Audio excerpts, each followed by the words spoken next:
Have you ever stopped to think that the way an older adult speaks during a doctor's visit might be quietly undermining their own health? This happens all the time, and the scariest part is that almost nobody notices. Every word spoken in front of the doctor forms the basis for important decisions. If that communication is vague, superficial, or misleading, the consequences can be far more serious than you might imagine. In this video, we'll uncover 5 common pitfalls in how older adults express themselves during medical appointments. These are phrases that seem harmless, repeated by millions of people over 65, but they actually work against the very people saying them. By learning to avoid them, you'll not only protect your own well-being but also strengthen trust and respect between you and the healthcare professional responsible for your care. So stick with me until the end. What I'm about to share could transform how you approach every doctor's visit, bringing you greater confidence, strength, and even extra years of quality life. If this resonates with you, please show your support with a like and subscribe so you can keep receiving valuable insights like this one. Let's get started. The first dangerous phrase is, "I'm fine." It sounds polite and seems like a gesture of optimism, but it hides a huge risk. Many older adults say this even when they're experiencing pain, fatigue, or persistent discomfort. The problem is that doctors take your words seriously. If you say you're fine, they may overlook signs that need attention, missing opportunities for early diagnosis, relief, or even life-saving intervention. You're watching Life Guidance After 60, a channel created especially to offer practical advice and life stories for those over 60. Since we're a new channel, we really need your help. Please hit like and subscribe to stay updated with our upcoming stories. Saying, "I'm fine," actually has deep roots. Many grew up in times when enduring silently was seen as strength, and complaining was viewed as weakness. Others carry the fear of becoming a burden to their family or even to their doctor. But this wall of silence, which once seemed protective, ends up turning against the person who built it. Holding on to that "don't want to bother anyone" attitude can be extremely costly. Doctors are trained to interpret every detail you share. When you hide symptoms or downplay the truth, you're taking away the very tools they need to safeguard your health. I remember Martha, a 76-year-old woman who always insisted she was doing great, even though she'd been dealing with constant dizziness and shortness of breath. By the time she finally revealed what was really going on, the condition had worsened to the point where recovery became much harder. Had she spoken up from the start, treatment would have been simpler and less painful. The lesson is clear: saying, "I'm fine," might seem polite, but it's like silently signing a contract that steals your own quality of life. Being honest with your doctor isn't complaining, it's protecting yourself. Have you ever realized how a simple phrase can completely change the course of a medical visit? The difference between hiding and revealing the truth might be the line between a missed diagnosis and many more healthy years ahead. Share in the comments if you've ever found yourself in this situation, and remember, your voice in the exam room is your strongest defense. Now, let's move on to the second trap: it's just part of getting older.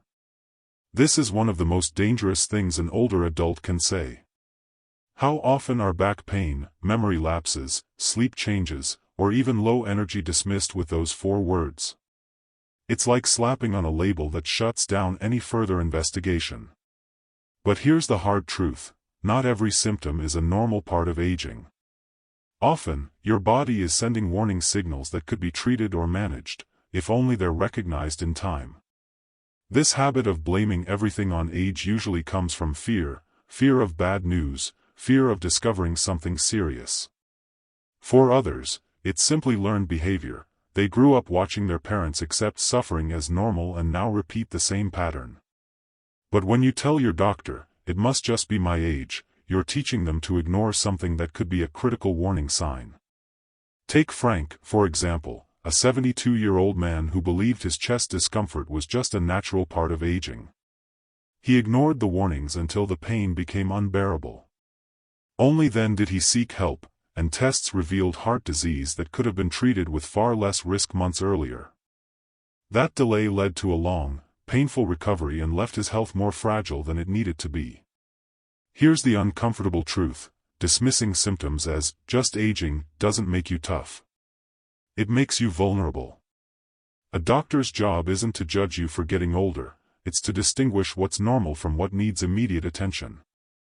But for them to do that, you need to describe exactly how you feel, even if it seems minor, even if you think it's nothing. How many times have you caught yourself thinking, "It's just because I'm getting old"? That simple sentence can become the wall between you and a treatment that could change your life. Stay with me, because the next warning will open your eyes even more to the importance of speaking honestly with your doctor. If you've made it this far and feel this content is making a difference, drop the number 2 in the comments so I know you're still with me.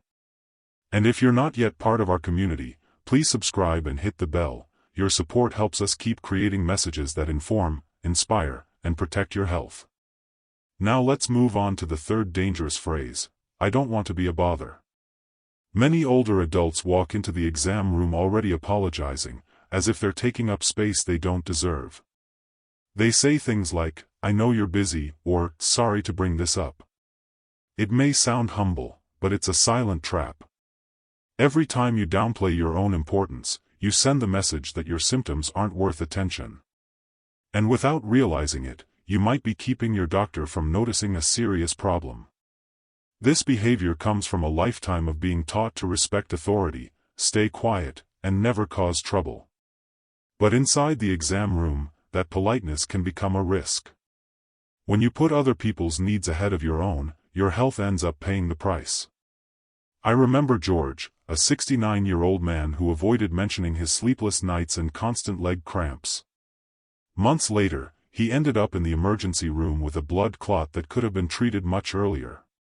His hesitation came at a high cost. The lesson is clear: your health is never a burden.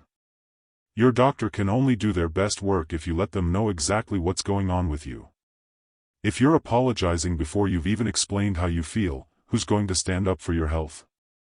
Stick with me, because next I'll show you the phrase that can cause even experienced doctors to overlook dangerous warning signs, and how to avoid it. And here's the fourth trap: you're the doctor, so you decide for me. At first glance, this sounds like trust and respect. But in practice, it means giving up your own voice. Yes, your doctor has the medical expertise, but only you live with the consequences of the chosen treatment. When you hand over all decision-making power, you risk following a path that doesn't align with your values, your daily routine, or even your body's limits. Psychology explains this behavior well. Many older adults grew up learning not to question authority figures, believing that obedience without discussion was the right thing to do. But when it comes to health, blind obedience can be costly. Your doctor truly needs your input. They need to know what you find acceptable, what you're afraid of, and what matters most to you. Only then can treatment be genuinely personalized. Many older men and women came of age in a time when doctors were seen almost as unquestionable authorities. Asking questions might have seemed disrespectful. But modern medicine is built on partnership. The doctor's knowledge must combine with your lived experience. Your preferences count, your concerns matter, and your voice is essential for treatment to truly work. Take Ruth, an 81-year-old woman, for example. In front of her doctor, she said, "You're the doctor, just pick what's best." She was prescribed a medication with such strong side effects that she could barely manage her daily routine. Only later did she admit she'd been afraid to speak up because she didn't want to seem demanding. Once she finally started sharing her fears and opinions, her care changed dramatically. Ruth felt, for the first time, that she was truly being heard. Here's the hard truth: doctors aren't dictators, they're guides. They have the knowledge, but you carry the experience of your own life. When you actively participate in decisions, you build a treatment path that honors both. Silence might seem polite, but participation is what truly protects your health. If you're still with me in this video, comment the number 4 below so I know you're still following along. And if you haven't joined the channel yet, please subscribe and hit the bell. Your support gives us the strength to keep bringing you content that informs and inspires. And in the end, there's one powerful lesson: your health is a conversation, not a monologue. When you choose to stay silent, you leave room for decisions to be made without reflecting who you truly are.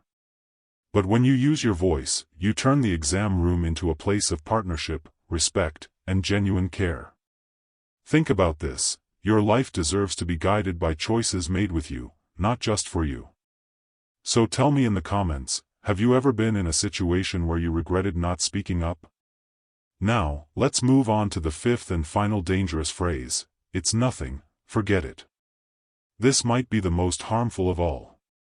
Older adults often use it when they feel embarrassed, when they believe their discomfort is too minor, or when they're afraid of seeming fragile. But every time you dismiss a symptom, you close a door that could have led to crucial answers. What seems insignificant today might be the early sign of something that, if treated early, could have a simple solution. This behavior is rooted in a desire to protect yourself. Pretending it doesn't exist feels easier than facing the possibility of bad news. It can also stem from pride. Admitting there's a problem might feel like admitting weakness. But that silence comes at a high cost. Your doctor can only act on what you choose to share. Leonard, 75, is a perfect example. He started noticing bleeding gums but quickly brushed it off whenever his dentist asked, "It's nothing, forget it."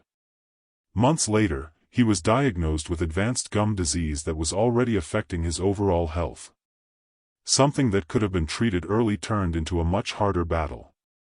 The final lesson is clear: never ignore your body's signals. What you consider small might be the very detail that saves your life. And that's exactly where the danger lies.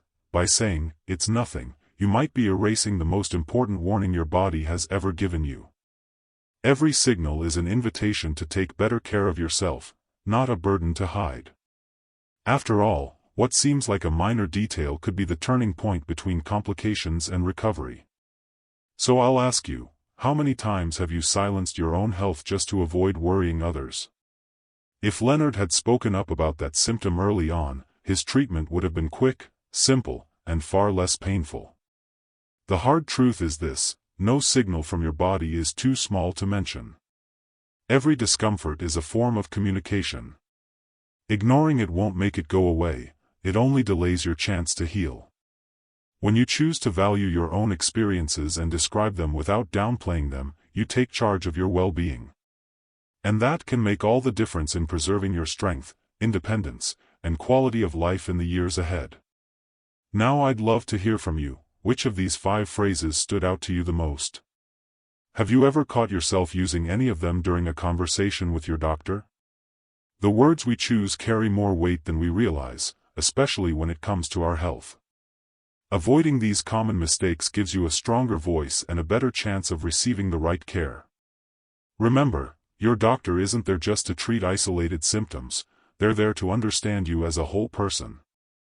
The clearer and more direct you are, the stronger that partnership becomes. And it's from this collaboration that the best decisions emerge to keep your life long, healthy, and independent. You are not a burden. Your questions are never silly, they're valuable. I've really enjoyed having you with me this far. Leave a comment sharing what you learned most today and how you plan to apply this knowledge in your life. Reading your experiences inspires us and gives us the strength to keep creating content that truly makes a difference.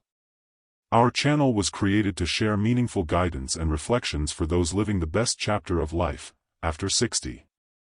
We're still at the beginning of this journey, and we need your support to grow. So please like this video, subscribe to the channel, and help spread these messages of inspiration.